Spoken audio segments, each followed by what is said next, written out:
हाँ दोस्तों, मेरा नाम है राहुल शर्मा। मेरे यूट्यूब चैनल में आप सभी का स्वागत है। मैं लेकर आया हूँ आप लोगों के लिए एक प्यारी सी कहानी जो आप लोग को बहुत पसंद आएगी, जिसका नाम है बिल्ली।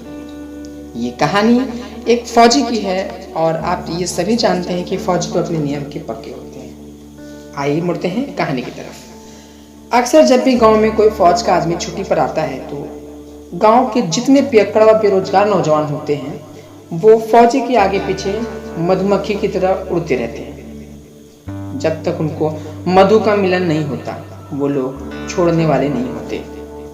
फौजी लोग भी इस बात को जानते हैं। फौजी लोग भी इस बात को जानते हैं कि वो भी इन लोगों का ज़्यादा से ज़्यादा उपयोग अपने घर के कामों में कर लेना चाहते हैं।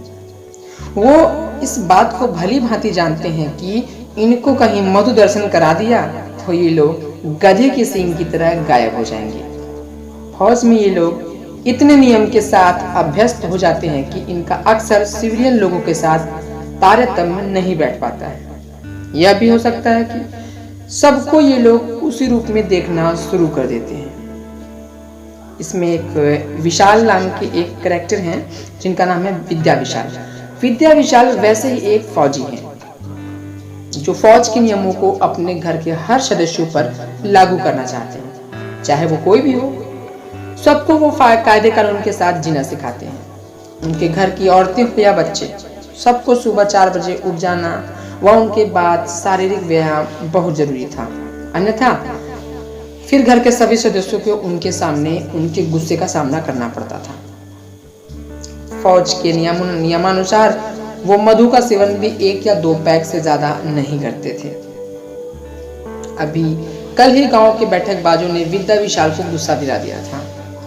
पीने के बाद सब पूछने लगे, वैसे विद्या विशाल जी आप फौज में किस पद पर हैं?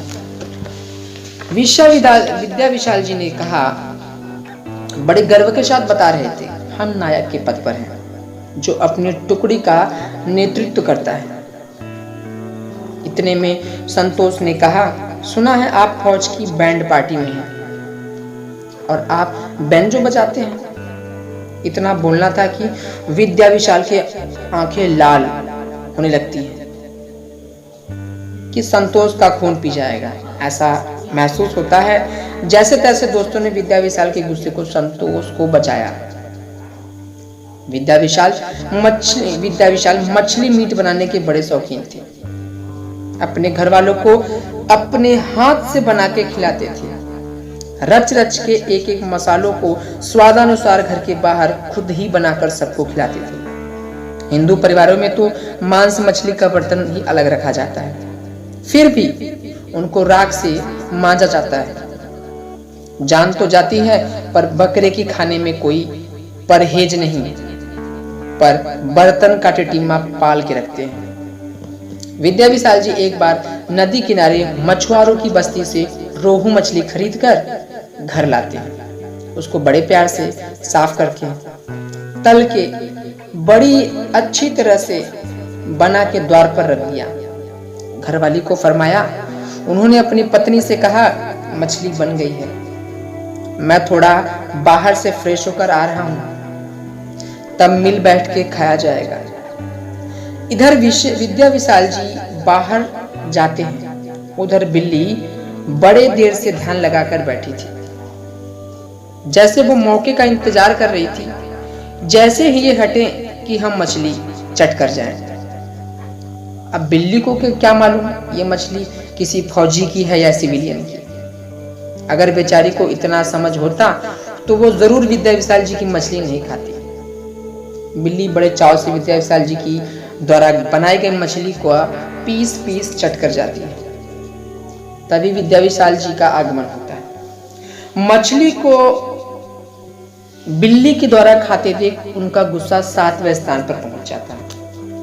वो बिल्ली को मारने के लिए दौड़ते हैं, पर बिल्ली को आतंकवादी या दुश्मन देश के सैनिक थोड़ी थी, फिर भागने में उसका कोई सानी ही नहीं। वो सामने वाले से क्यों लड़ती? जैसे विद्या विशाल के पैरों की आहट सुनी 9-2-11 हो गई। विद्या विशाल ने एक नाली बंदूक निकाली और बिल्ली के पीछे पीछे भागना शुरू कर दिया। सेना ने विद्या विशाल को हर मुमकिन ट्रेनिंग दी थी, इस बार दुश्मन बड़ा शातिर था। दुश्मन थी बिल्ली। वैसे बिल्ली का शेर ट्रेनर माना जाता है।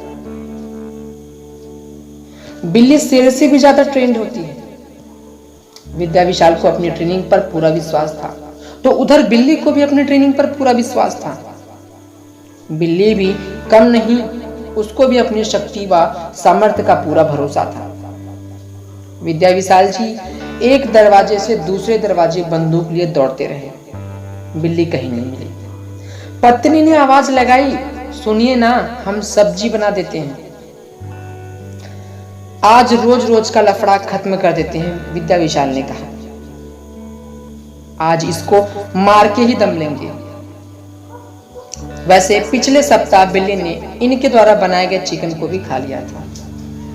हुआ यह था, विद्या विशाल जी चिकन को धो रहे थे, तभी किसी ने आवाज दी। जैसे ही वो बात करने जाते हैं, बिल्ली ने 2-4 पीस चट कर दिया।